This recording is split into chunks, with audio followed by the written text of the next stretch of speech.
السلام علیکم ورحمت الله وبرکاتو.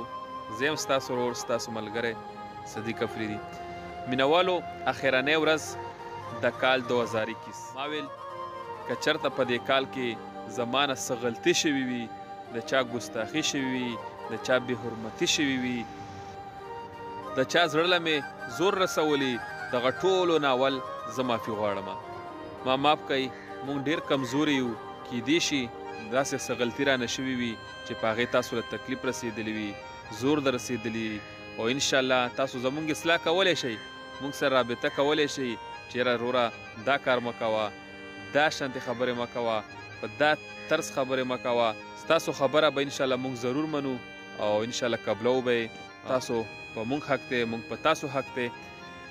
د نوي کال په باره کې صرف یو خبره چې 2021 په موږ ډېر بوج تیر شو، ډېرې بیمارۍ پکې تېرې شوې، ډېر بېروزګاري پکې تېره شوه، غریبانو له ډېر سخت تکلیفونه ورسېدل.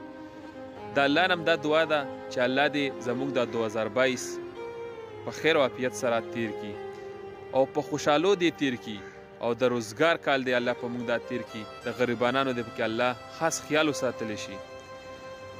او دعا دا هم کوئ چې الله پاک را باندې یو ښه لیډر، یو ښه شخصیت راولي چې هغه زموږ د قوم، زموږ د ملک او زموږ د اسلام حفاظت وکړي. نو مینوالو دغه لنډ شانتې پیغام تاسو له مې غوښتل چې در ورسوم، نو نور درنه غواړم اجازت په لوی الله م سپارم.